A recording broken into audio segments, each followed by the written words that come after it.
Hello, and welcome to episode number 15 of the Rabe Creations podcast.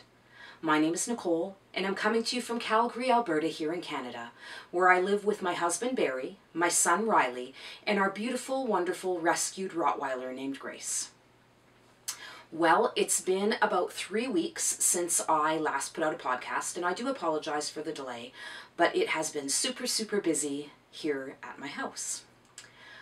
For those of you who have been around for a little while, you know that my oldest son Justin got married last weekend. So last weekend was really busy, and the time leading up to it was really busy. But the wedding was beautiful. It went off without a hitch. And this mama's heart burst with pride when her son was up there saying his vows. It was a beautiful day. Welcome to the family, Laura. It's just, it was magical. It was magical. So on today's podcast, I will be sharing with you a number of finished objects. I have been getting ready for a craft fair, which I will be doing next weekend, next Saturday, in Strathmore, which is a town sort of right next to the city here. I have done this fair before. It is their fall festival, and it's usually a pretty big fair. So, you know, if you happen to be out and about on next Saturday looking for things to do here in southern Alberta, the Strathmore Fall Fair is always a good time. There's always lots of vendors, lots of unique things to see. I will be closing down my Etsy shop for the day of the fair. I do take a fair amount of my stock with me from the Etsy stock to the fairs, and I would hate to have somebody place an order on Etsy that I can't fulfill because I've sold the product at the fair. Most of the things that I do on Etsy tend to be really unique pieces. I don't tend to make the same things over and over again. Therefore, I don't have a backlog of stock. That's where I can just, you know, sell a piece and have another piece up and ready to go. So I am concentrating on a lot of Halloween pieces for that fair, and my finished objects this week will definitely show that, because there's a lot of them. What else will we talk about? I have a book recommendation as always. I'll be updating you on the Halloween along, which is going on in Ravelry and is really exciting. Yeah, so it should be a jam-packed episode. Grab a cup of coffee, grab a cup of tea, and spend a little bit of your crafty time with me here. Alrighty, so I'll be back in a few moments with the finished projects portion of this episode.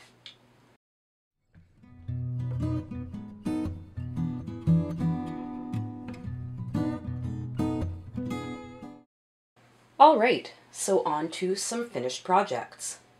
As you can see, I am not on camera right now, but my wedding dress is. So this is the dress that I created for my son's wedding. My mannequin is not a true-to-size mannequin, so it is a little distorted on the mannequin, but it does show the final product quite nicely, with the black background and the beautiful peachy flowers with the hints of green. It turned out very well. It does have an invisible zipper in the back, which went in without an invisible zipper foot, I might add. I was quite proud. And it has a little bit of a higher waistline, which worked out very nicely. I will be inserting some photographs of the dress in action, some still shots at the end of the episode. I will hopefully be able to insert some of the professional photography once we get that back from the photographer, with her permission, of course. But I do have a few snapshotty type pictures that I can show you, and I will put those in at the end of the podcast. All right, back in a moment. And through the magic of video editing, I'm back to share with you some other finished objects from this past 3-week period. Now, it has been a 3-week period, so there are a number of finished objects to show you. But I am going to start out. If you follow me on Instagram, you will have seen a number of these already, but, you know, I'll show them anyway. So I'm going to start out with the Lost Souls Skull Shawl. This is available on Ravelry as a free pattern. I have made this one before. Oh, excuse me for leaning over. I did have one listed in my Etsy shop, and it has sold. It went off to New York, so I wanted to replace it since it is one of those really rather unique pieces that's quite a conversation starter. So it is a pattern that's available free on Ravelry, as I said. It is by Marietta Roy, and it is the Lost Souls Skull Shawl. So it's very easy to find. It's a very popular pattern. Lots of people have done it. Now the color that I chose to make it in this time is the Aran color, which is sort of an off-white color, and it is an impeccable yarn. So it actually turned out really large this time. There are 9 rows. So the shawl starts out at the bottom of the triangle with the single skull. I hope you can see that. And then it builds on that single skull. So the second row has 2, the third row has 3, and so on and so forth. I did 9 full rows on the shawl, so the top row has 9 skulls across. Yeah, it turned out beautifully. So when I wear it, it does go down to about my knees in the back, and it can wrap completely around in the front. So it is actually really quite a warm piece. I do have one of these shawls that I wear all the time in a true white color, but it was done in a finer yarn.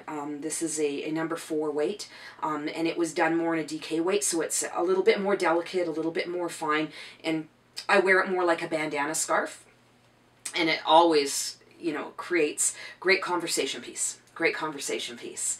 But yeah, so that is the Lost Souls Skull Shawl. And as I said, available on Ravelry. It will be coming with me to the Fall Fair in Strathmore, and then will be listed on my Etsy page if it doesn't sell at the fair. So next up is a project that you saw if you watched the last episode as a work in progress. And this is Crox the Crow is the pattern. It is a paid pattern on Ravelry, but well worth the money. This pattern is so well written. There are no errors that I could find. It is rated as an intermediate pattern, and as I said on the last podcast, I believe it's because of the fiddliness, we'll call it, of the leg and feet of the crow. It also has the option in the pattern of inserting pipe cleaners into the legs to have them be sturdier, but I chose not to do that because I was worried that, you know, wires popping out may not make it a safe option for children. So, as I said, this is Crox the Crow, who I have renamed this rendition of Crox as Edgar Allan Crow. And it is Yuki Yarn Designs. The yarn that I used is impeccable. I've said this a million times, most of my amigurumi type projects I do in impeccable yarn. I really, really like it for amigurumi. It's got the sturdiness that's necessary, but it's a little softer than some of the other acrylic yarns that are out there. Now the colors that I used are black, obviously, and Orange Crush is the color for the legs and the beak. So I quite like the crow. He has his wings, and he has his wonderful tail feathers. Safety eyes. I quite like how this one has turned out. So that is Crox the Crow, also known as Edgar. Next, I have a project that was completely inspired by another podcaster. So, I watch a podcast called No Catchy Name, and the lady who runs that podcast does a lot of amigurumi and stuffed doll type projects. Her name is Ella. If you haven't watched her yet, by all means, please go check her out. She is such a sweetheart. She has a beautiful little boy named Jesse who is just a doll. You really need to watch her podcast. It's really quite cute. But she had made one of these Frankenstien Ragdolls. The pattern is by Maria's Blue Crayon, and it's a paid pattern on Ravelry, but you can also go to the Maria's Blue Crayon website / blog and it's available for free there. So you can take advantage of that as well. And here he is. Now this stuffed doll is done in a slightly different style. It's not amigurumi in the traditional sense where, you know, you work it in a single unconnected round and it just goes around and around and around. This guy's pretty flat. He kind of reminds me of SpongeBob SquarePants. I like to think that this is SpongeBob SquarePants', you know, long lost cousin. And I've named him Frankie. Now, it is done in a couple of panels. There's the front panel and the back panel, and then the arms and the legs. The arms and the legs aren't stuffed at all, and I actually did do those, although the pattern shows them as connected rounds, so joined rounds. I skipped the joined rounds and did it in the amigurumi style. It's what I'm comfortable with, so that's sort of what I did with the arms and legs. The two panels in the front are just worked back and forth. The eyes are worked separately and then sewn on. One eye is bigger than the other because the stitches used are bigger than the other. And the hairline is done using sort of a spike stitch. But yeah, really fun to do. The hardest part of this pattern for me was actually the sewing up of the pattern. And not that it was technically difficult, but it was hard on my hands. Trying to get it tight enough so that, you know, stuffing wouldn't poke out the ends. Now, the pattern said, do not overstuff. I guess these aren't supposed to be like big round toys. And I don't think this is overstuffed, but again, this is my first time doing a pattern such as this in this style. So I'm hoping it's not overstuffed. It doesn't feel overstuffed to me. And I really think he's cute. Alrighty, so moving along, I told you there was a lot of them. Moving along, we also have, we'll move on to the pumpkin. I have a little pumpkin. Now, this little pumpkin is rather deceiving. I quite enjoyed the pattern. It was a bit of a challenge. It is worked almost entirely in slip stitch, which if you've done before, is quite time consuming. So this little pumpkin probably took me as much time to make as the crow did. Just because I find that the slip stitch crochet is a lot, it's a lot more time consuming, and it ate up a lot more yarn than just normal single crochet. Now it does give that look of knit, which is kind of neat, and the ridges in the pumpkin are created just using a different stitch. So this pattern I also found on Ravelry. It is called The Harvest Pumpkin by Emmy L. Farnada, F-A-R-A-N-D-A. As always, I will link to all of these patterns and Ravelry patterns and pages below. So if you're interested, please click on those. So it is a paid-for pattern on Ravelry. The pattern itself is very well written, lots of photographs to help you out along the way, including the leaf and the stem and the little bit of a vine. It's all included there. It is a very unique construction. Again, this is not amigurumi, which is worked in the round. It is worked as a single piece that's then sewn together, but I really like it. I really like the definition of these stitches. Again, I've used impeccable yarn, surprise, surprise, in Orange Crush, and I can't tell you the exact name of the green because it was without a ball band. One of the nice things about doing these small stuffed pieces is the ability to stash bust. You can really use up those last bits of yarn. You know, when the balls are too big to go into a magic ball for the magic blanket that I'm doing, the scrap blanket, it's just a little bit too much yarn for that, but not enough to start a new project with. That's what, you know, doing these little details on the stuffed projects is perfect for. So that is the Harvest Pumpkin. Very unique construction. Well worth checking out. I also did this little tiny ghost. How cute is this? So this ghost pattern came from one of the magazines that I have purchased.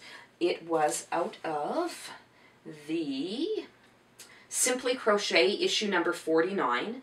The pattern is by Sarah Huntington, and the ghost is Ghostly Gloria. Now, if you look up Ghostly Gloria on Ravelry, it will come up and it'll show you the picture, but it will link you to to the magazine. So you would have to buy an issue of the magazine to be able to get the pattern. But how cute is that? I think it would be great as a hanging decoration. She's really cute. Very fast to make, obviously. It's a little tiny one. Nice little safety eyes on there. Yes, very cute, very tiny. What I'm planning to do at the craft fair is have a sort of a box, a toy box, so to speak, with all of the Amigurumi and the other stuffed toys in it, sort of as a toy box display, and people can purchase out of the toy box. So finally I have a little owl to show you. It's turned out quite cute. Again, it's a little tiny one, used up lots of scraps. This one is done in or by 1-2 Squared Creations, and it is a free pattern on Ravelry. What's neat about this pattern is the designer has done it so that you can make an owl using this basic shape, but there's also other Halloween-y type characters that you can make using this shape. So that's kind of interesting. So the body, the ears, this whole thing is just one piece. The wings are done separately and sewn on, as are the eyes. The little beak is just embroidered on. So again, a quick little make. I think these will be quick little pickups at the craft fair. I like having some of these at craft fairs because I can price them, you know, between $7 and $10 and make them so that, you know, kids who are spending their own money can often afford to purchase one of these. I have learned that you need to bring a number of different price points to the fairs if you are planning to sell a lot of pieces. So yes, that is the little owl by 1-2 Squared Creations on Ravelry. So check that one out as well. That's it for my finished projects that I have done in the past 3 weeks. I have a number of other ones that I am pushing to get done between now and the craft fair, and I will show you a few of those in the next segment.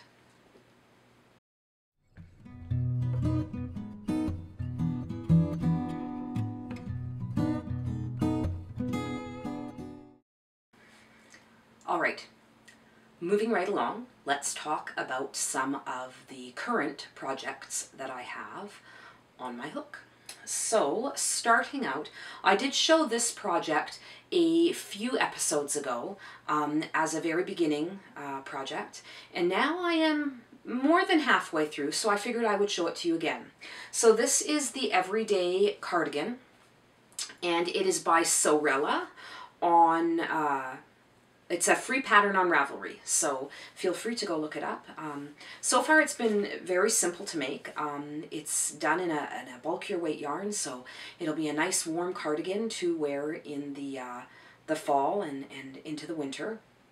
I am hoping, the pattern itself doesn't show any buttons or anything on it, but I'm hoping that the collar and the front, because the collar goes from the waistband all the way around and then back down the other side. I'm hoping that it's wide enough to use some buttons to be able to have it as a closing cardigan. If not, I may hack the pattern just a little to make that happen. I would really like a cardigan that closes. I have a number of cardigans that are open, and it would be nice to have something that closes. So the yarn that I'm using is called Urban, and it's by Loops and Thread. The colorway is green, not very imaginative in their colorway naming. However, this is a discontinued yarn. When I talked about this pattern before, and this project before, I did share with you that it was originally bought to be a blanket, and I got a fair ways into the blanket and just fell out of love with the project. So I ripped it all back and had a bunch of this yarn just sitting around waiting for a new project, and this one seemed to speak to me. So the yarn itself is a cotton acrylic blend, which is kind of nice. There's no wool in it, but it is, I quite like this yarn. It's a neat marled effect of white and green, and it's what you see sitting up here. So I am going to start by showing you the body pieces of the cardigan. in the little stitch marker there is a little mushroom. It's just showing me which is the right side of the cardigan. So right now it kind of looks like a vest. It is joined up the sides already. So there we go, it's joined up the sides with the 2 armholes. That is the back. So the back is worked as a single panel. And then the front panels are worked, attached at the shoulders, and then you seam up the sides. So that is the body of the cardigan ready to go. Now I have also completed 1 complete arm. So the arms are done separately. Oh my goodness, string everywhere. The arms are done separately and then sewn on. So I figured I would construct both of the arms and then I would attempt the attaching of the arms. Now I have already hacked the pattern slightly. I have not done as many rounds as the pattern required for the arm. I was really getting concerned that these arms were going to be incredibly long if I had kept going. I have reduced the number of rounds by a fair number, I believe by 5, and because this is a bulkier weight yarn and a larger stitch, 3, 4, 5, that is by about that much. So this arm would have been an additional 2 inches long. My arms aren't that long. I have long arms and my arms aren't that long. And I really didn't want a sweater that was... I did a bigger size than I needed because I wanted it to be big and roomy, but I didn't necessarily want it to look like I was wearing my dad's sweater. So I have altered the arms to make them a little bit shorter.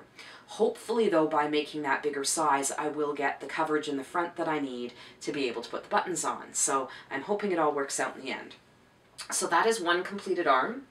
I have this much done of the second arm. Once both arms are complete, I will attach the arms, then work the band along the bottom, and then finally the collar. As always, I am paranoid about yarn chicken, especially in this case because this yarn is discontinued. So what I am planning on doing is continuing to work just in the green, and I will work the, of course, the second arm and the bottom band in the green, and then I'm going to have to reassess how much of the green yarn I have left. If I don't feel I'm going to have enough, I will do the front collar in orange. Those were the 2 colors in this yarn that I have. To be honest, I was trying to avoid that. The green and the orange combination to me is a little too fall hunting in the woods of a look, but if I have to, I have to. It is exactly the same yarn, just in the different colorway, so it'll go together quite nicely. Although I have an extensive stash of yarn, I don't have an extensive stash of this particular type of yarn, and because it's a cotton acrylic blend as opposed to a wool acrylic blend, it might be a little tricky to try and mix other yarns to be able to do the collar. So if I have to, I'll do the orange collar and it'll look fine. It'll actually look really cute. I would prefer to it be all in the 1 green color. So we'll cross our fingers and see what happens. It should be, knock wood, a finished project for the next podcast. So I guess at that point we'll get to see if I won at Yarn Chicken or lost. So my next project that I have on the go is yet another amigurumi toy that I am making for the fair that I am vending at. And it is oh so cute. You know what though, every time I do a new amigurumi, I think, oh, this is the cutest one. Oh, this is by far the cutest one. Every one I do is sort of the cutest one. It's sort of like when you ask me what's your favorite project you've ever worked on, and it usually is the latest one that I've completed. And then I move on and that one becomes my favorite. So I can be a little fickle. But this project is called, well, the pattern is called Neat Little Nelli the Rat.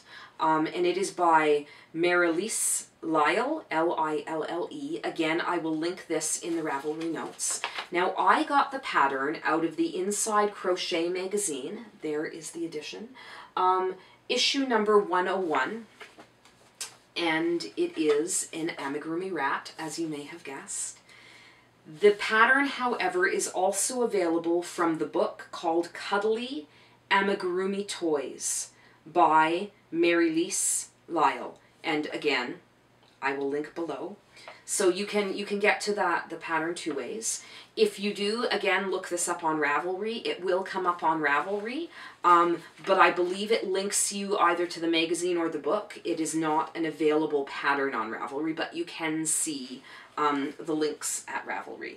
So the pattern itself shows little Nelli being a white rat with pink ears and feet and whatnot. I chose to make a gray rat, and he's really, really cute. So this is my version, and I am calling him Templeton. Now, if you are familiar with Charlotte's Web, you'll know where I got the name from. So this is Templeton. He has a beautiful pink tail, the most adorable pink ears I have ever seen. I really like this shape that the amigurumi pattern created. Super, super well written again. No guesswork involved here. Little safety eyes. Of course, they have to be little beady eyes because he is a rat. I have so far done 1 of 4 feet, so I almost had this finished for the podcast. And I think it's the feet that won me over. So here is one of his little front legs. As you can see, it starts with gray, so it connects to the body, and then his little pink feet. Look at those little toes. I sure hope you can see those little toes, because they are about the cutest thing I've ever seen in my life. Once this is a finished project, of course, I will take some detailed shots and include them at the end, like I do with all of my projects. So if you're ever hoping to see a more detailed shot of anything I'm showing, watch right till the end, because I do insert photographs of my projects to give you more of a detailed look. But look at those little toes. How adorable is this, right? I love it. So again, this will definitely be a finished project for the next podcast. It may no longer be in my possession, however, because it is going to come with me to the fair. If it does sell at the fair, unfortunately, I won't be able to show you the finished project, but I will have pictures that I will insert and take some pictures of his really cute little toes, because cute little toes. All right, so that is Templeton the Rat, based on the pattern Neat Little Nelli the Rat by Marie-Lise Lyle. All right, I have one more work in progress to show you. So this one has a little bit of a story behind it. I was having a rather rough day. 2 days after my son's wedding, I fell down a flight of stairs. As I mentioned in a previous podcast, I do have problems with my knee, and my knee buckled at the top of the stairs and down I went. Now, most people when they fall downstairs, fall down feet first. It's probably the safer way to fall down a flight of stairs, if there can be a safe way to fall down a flight of stairs. I, however, tend to do things in a large and extravagant way, so I went headfirst down the set of stairs. Luckily, my son was over, my oldest son. We were taking care of some of his post-wedding things that we needed to do, returning rentals and whatnot. So he was there to witness and assist me after my plunge down the stairs. And I've given myself a little bit of a soft tissue injury in my neck, so I was in a fair amount of pain. And then I got some wonderful messages on Ravelry. And the first one came from my good friend Hannah from the Cozy Cottage Crochet podcast. Now, Hannah is currently in the UK on a whirlwind tour. She is vacationing with her husband, and she's posting little mini vlogs, so by all means go watch them. They are great, and they really make you wish you were with her, because they seem to be having so much fun. They're such a sweet couple. But Hannah did something very, very sweet. Hannah had put a call out for testers for a new pattern of hers, and it is a really unique cowl that with a tightening of a drawstring turns into a hat, and it's amazing and it's wonderful, and she does amazing patterns, and she's got a bunch of shawls out now, and this cowl slash hat that's called the Mirage cowl hat, and I love it. And she made a call out for testers, and I answered and said, I would love to test this for you, Hannah, but with my son's wedding being an upcoming wedding, I didn't feel like I could commit the time, and I didn't want to be one of those testers who doesn't get it done on time. And she was very gracious in that, and, you know, wished me luck with my son's wedding. Well, on the day after I fell down the stairs, I'm in a lot of pain, not having a good time. What does she do but send me a copy of the pattern for free? Thank you so much, Hannah. You are such a wonderful, wonderful person, and your podcast makes me smile, and you make me smile, and I'm so glad to be able to call you a friend. But all the gushiness aside now, the pattern, as I said, is called the Mirage hat cowl, or cowl hat. Hold on, let me double check. It is the Mirage ponytail hat slash cowl. Mirage ponytail hat slash cowl. Again, I will connect all of the links below. So I haven't done a lot for it. I have just started, but I have just started the ribbing. And now I will talk to you about this yarn in the next segment, which is my, in the next segment, which is my newly acquired new editions. But this is the beginning of that ponytail hat slash cowl.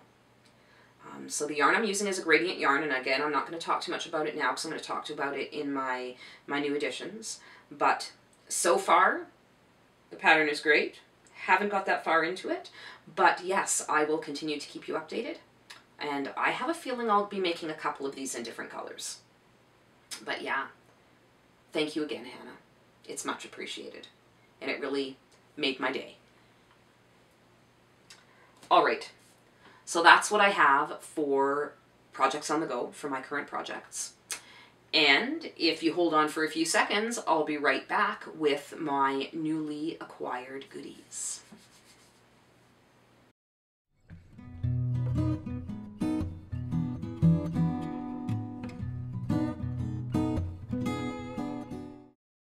All right, so moving on to some new acquisitions.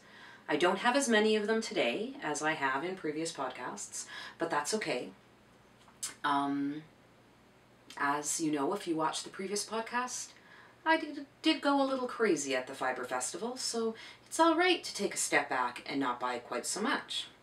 So the first thing I would like to show to you is a new pattern book that I have purchased.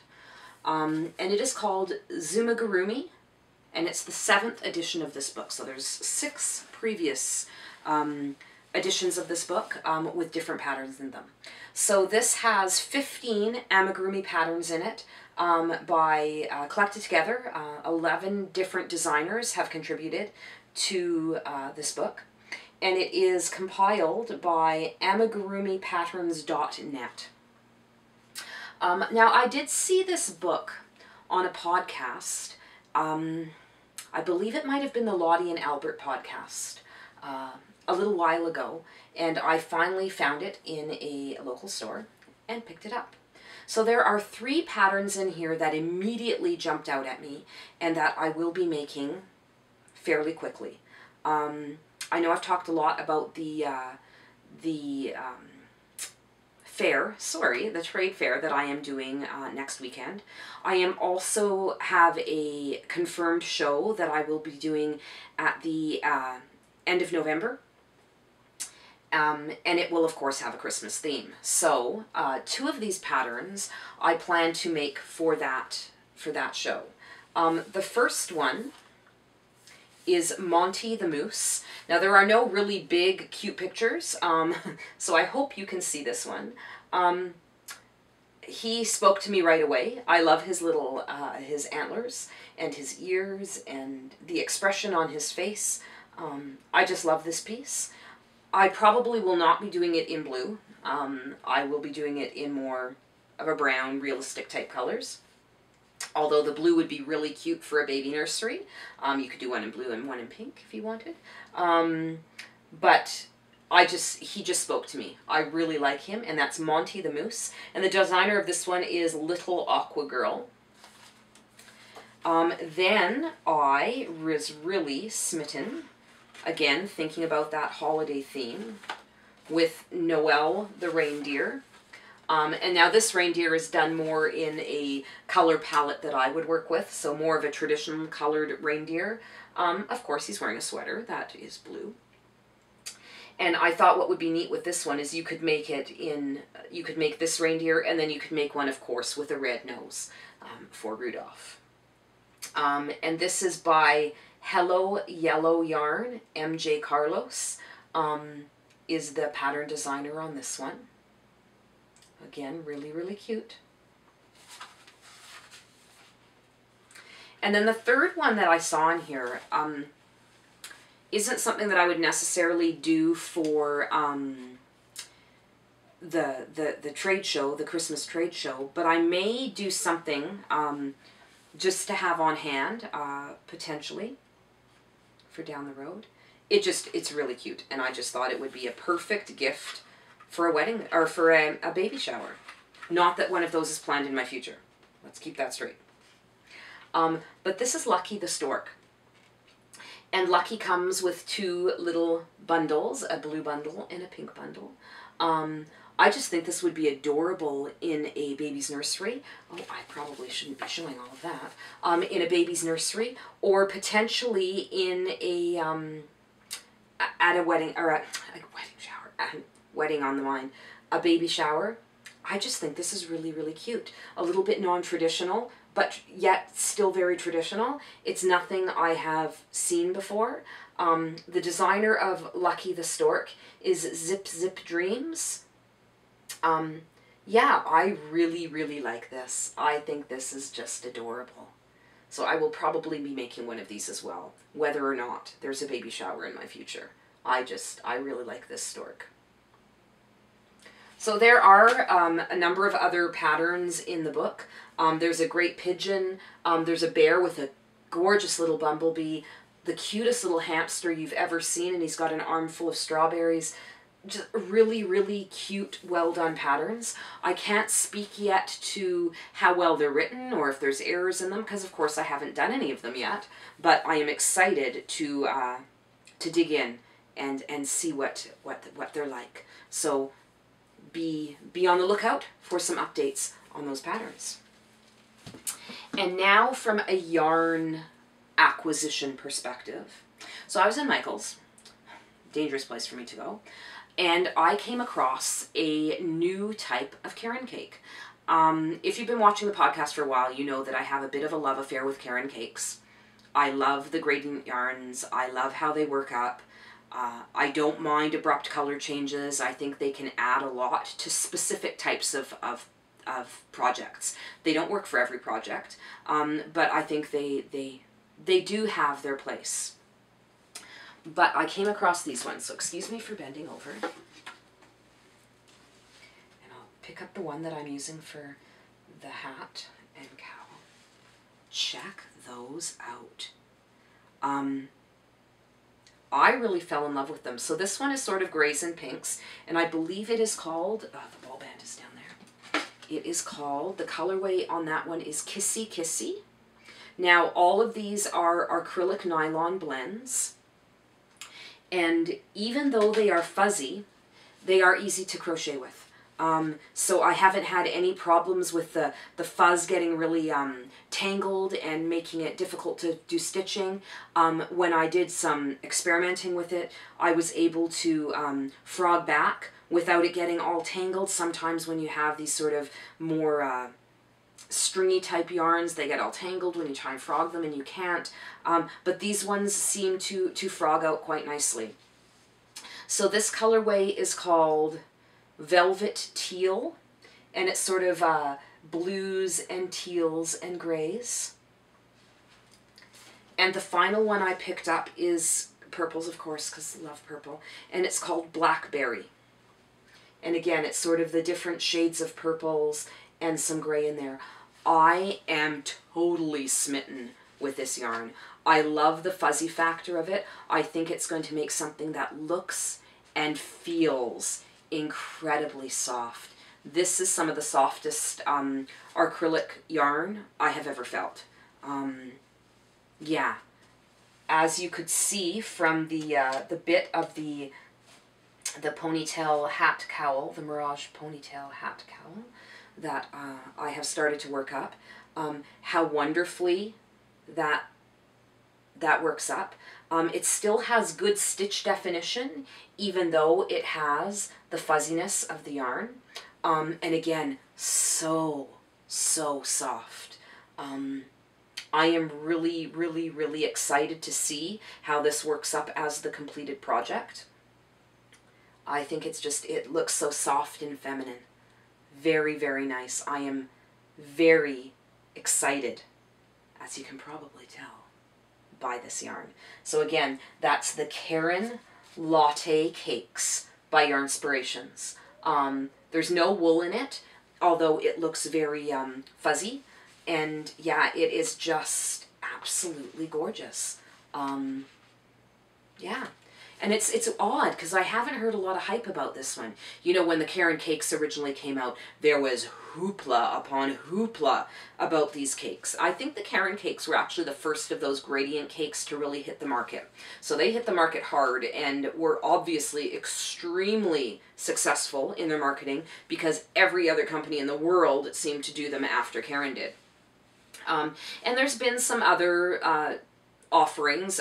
As you know, if you've watched the podcast, I love the cotton cakes as well, and I still have some of those stashed away.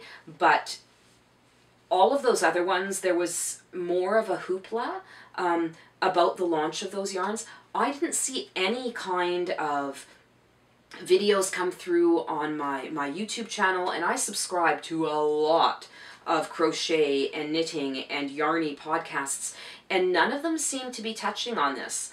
Now, some of the podcasts I subscribe to are very much about the hand-dyed, the artesian type wools, but I do follow a lot of people who do a lot of work with the big box acrylic yarns, and I haven't heard anyone really mentioning these. There was one video tutorial that I just saw done by Anno. I will link her below if you're interested in looking at that tutorial. And she has used one of these latte cakes. But other than that, I really haven't seen people touching on it. So yeah, I'm surprised because it is absolutely gorgeous. And don't let the fuzziness scare you. I have tried to work with some of the yarns that have that, you know, the textured and those artistic looking yarns, and I have failed miserably, and it has been a horrible experience. Yet, as you can see, I always go back for more, and this time I think it's a winner. So, well done, Karen Latte Cakes. That's it for my acquisitions for this podcast, which is pretty good for me considering it was a 3-week period. So, if you hold on again for a few moments, I will be back with an update on the Halloween along. Are you ready?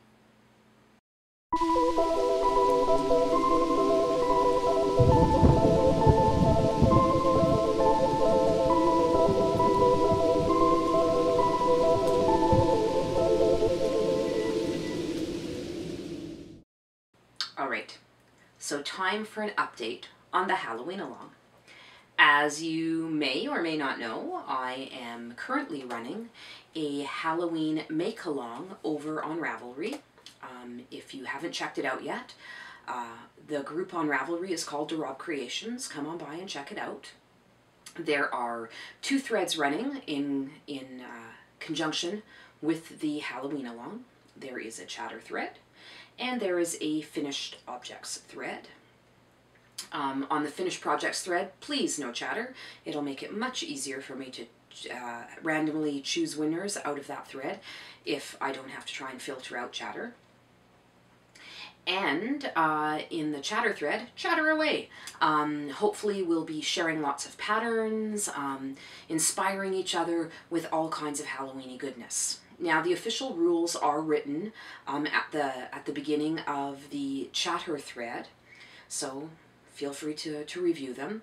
But a quick rundown, you can knit, you can crochet, you can sew, and you can cross stitch, you can embroider.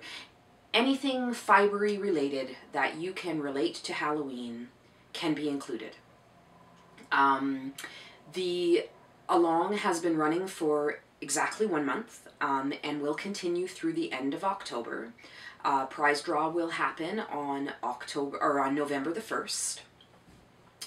I am planning to do 1 prize out of the chatter thread, and that will be a random generated prize that just sort of picks a prize, or picks a name for a prize. We will also do a random number generator chosen prize out of the finished projects thread. And then, as I announced last podcast, I will be doing 1 grand prize, which will be a My Choice prize. I will be able to offer some justifications of why that project got chosen for a prize. But I don't want to go into it with any preconceived notions. So it may be, you know, the person wins the prize who was the most active in the along. It could be the project that I like the best. It could be the person who had the most creative interpretation of the theme of the along.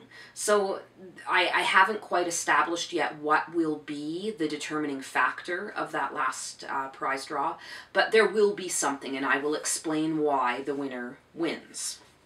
So there are, as I said, 3 different prizes being drawn, and at this point I need to share some more of the happy Ravelry message news that I received. So on the same day that lovely Hannah gifted me a pattern, I was also contacted by Leah, who is from the SheepHappens yarn, SheepHappens yarn. So she is a yarn dyer.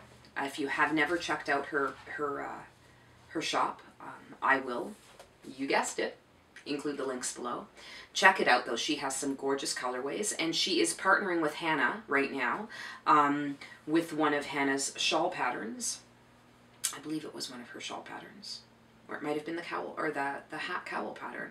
She is partnering with Hannah on one of Hannah's patterns as well, and she has graciously and kindly offered up a prize for our along. How amazing is that? And from how she's described it, this is going to be a fantastic prize. I don't want to get into the details too much until I have it in hand to show you all, but it is absolutely incredibly generous. And I thank you, Leah, from the bottom of my heart. So let me see here. Some interesting news about the along that I have found incredibly interesting. So right now there's not a huge number of participants. You know, some of those alongs that are on Ravelry, and you add your project in with really little to no hope of winning because there's thousands of entries. My along's not like that. I believe I only have 27 people on the Ravelry group, so that should give you an indicator of how good the odds are in this prize draw. So I guess that's my way of saying come on over and give it a shot. It is a very good chance, very high percentage of you winning one of the prizes. But interestingly, of those 27 people who have, you know, started to take part in the Ravelry group, it is truly an international scene. We have members from Canada, from the United States, from Australia, from Iceland, from Belgium, from Norway, and from the Netherlands. How cool is that? If the internet has done nothing, it has really opened up our global community. And it is so nice to be able to reach out to people across the world when it comes to these things, and to have these yarny friendships form with people from all over the world. It's amazing. It's amazing to me. And to have such a cross representation of people when you've only got 27, I believe, to draw from. That's crazy. That's crazy that it's got such an international following with so, let's face it, few followers. I find that incredibly fascinating and incredibly amazing. I know I've said that a few times, but I wanted to share that with you just because there are so many different people on there. Yeah. So if you haven't had a chance, as I said, to check out the along, please come on over and give it a look. There have been some amazing projects shared so far. There's a number of amigurumis. There are home decor pieces. There are shawls and blankets, a sweater, there's socks, there's hats. The variety of patterns being shown is really exciting and fun, and really fun. So yes, please come on over, check it out, get involved if you'd like. It is a lot of fun. So we are moving into the last segment of today's podcast, but first I need a sip of coffee. All right, and appropriately enough, my coffee cup says, I'd rather be reading. And that's appropriate because the next segment is going to be my visit to the bookshelf. I'll be back in one moment.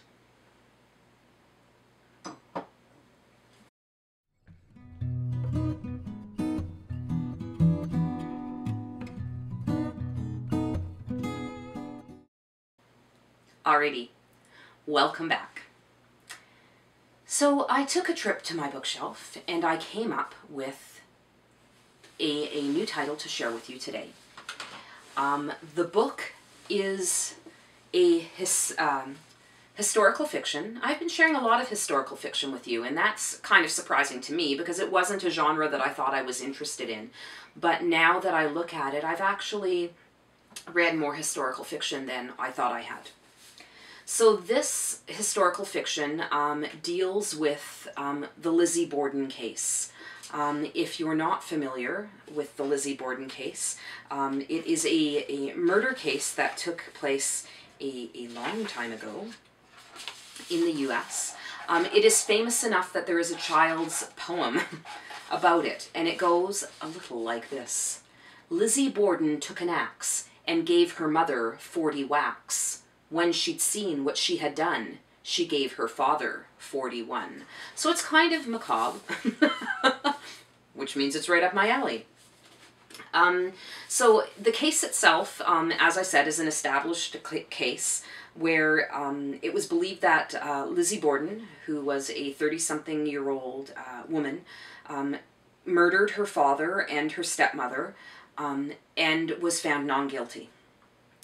Which is surprising to me considering the time period that the case took place in, where there was no real forensics, and if you were suspected of guilt, you were generally found guilty. So, but there's always been questions about the case.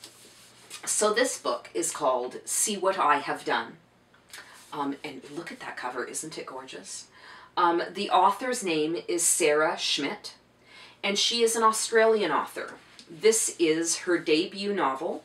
It is the first novel she's ever written, and it is actually very, very good. So I'll read you a little bit of the back. It says, on the morning of August 4th, 1892, Lizzie Borden calls out to her maid, "Someone's killed father." The brutal axe murder of Andrew and Abby Borden in their home in Fall River, Massachusetts, leaves little evidence and many unanswered questions. But those close to the family have stories to tell of a father with an explosive temper, a spiteful stepmother, and two spinster sisters desperate for their independence. Shifting among the perspectives of the unreliable Lizzie, her older sister Emma, the housemaid Bridget, and the enigmatic Stranger Benjamin, sorry. The events of that fateful day are slowly revealed through a high wire feat of storytelling. So, Sarah Schmidt has taken the facts of the case and, of course, has embellished them. That's what makes it fiction. Speculative fiction, historical fiction. She has written the book in a very, it's become quite a common style of writing where different chapters are narrated by different characters. And this, as I said, is written in that style. She is quite talented in giving her characters very distinct voices. And I am most fascinated, actually, by the voice of Lizzie Borden herself. This author has chosen to represent Lizzie Borden, who was always represented in historical records as being slow, as being, you know, mentally challenged. She has presented her in a way that I think in today's terminology, we would consider her to be autistic, high functioning, yet somewhat autistic. Just in her, the way that she separates herself from people relationships. She doesn't, yeah. So it's very interesting and actually kind of chilling to read Lizzie's chapters, because it really does put you within her mind and within the mind of someone who does not think the way a normal person would think. She does have strange reactions to things. If you are triggered at all by blood, by cuts, that sort of thing, this will not be the book for you, because Lizzie is fascinated by things that most people are disgusted by and not fascinated. The book itself is well written, can be a little jarring moving from character to character. It doesn't read smoothly as a book that's not switching narrators all the time, but very interesting in its presentation. The only thing about this book that I found a bit of a challenge was the fact that not only do the narrators change, but the timeline also jumps around. Now, for the most part, the entire story takes place in a 3-day spread. So the day before, the day of, and the day after the murders.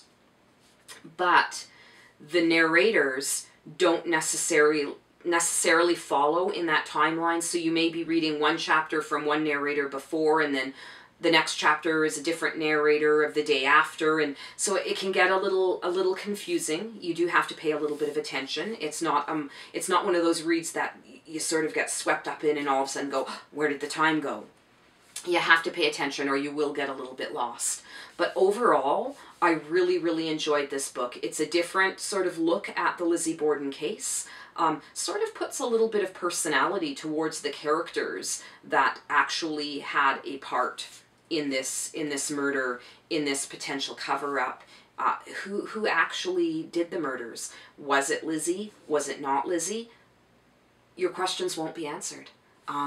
It does leave it open at the end for continued speculation, which I appreciated. It actually made it feel more realistic to me than if there was a firm conclusion.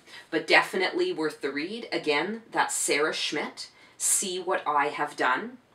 The hardcover was released in August of 2018, and the trade paperback version, which is in my hand, was released August of this year. So it should be available for anybody if you are looking for it. I will add the link to the publisher below. And that's it. You've made it to the end of episode 15. If you've stuck around this long, thank you so much. I would really appreciate it if you hit the like button if you liked it. Subscribe if you'd like to continue seeing more of this. Coming up for the month of October, I do plan to do a bit of a vlogtober, but it will be based more on book recommendations. I plan to do 31 spooky book recommendations for Halloween, 1 per day. So if that's something you're interested in, I will be doing those as separate mini little vlogs that will come up on a daily basis. Other than that, that's about all I have for you today. I will talk to you in about 2 weeks' time. If you'd like to find me in other places out there, I am on Instagram as Nicole_Rabe Creations. I am on Facebook as Rabe Creations. My Etsy shop, Rabe Creations on Etsy. I would love to contact you and make connections with you on different types of social media platforms. And if you happen to be in the Southern Alberta area next Saturday, I would love to see you at the Strathmore Fall Fair. If you happen to be there, please feel free, drop by, say hello, introduce yourself. I'd love to meet you. All right, that's it. Thank you so much, and we'll talk to you soon. Bye now.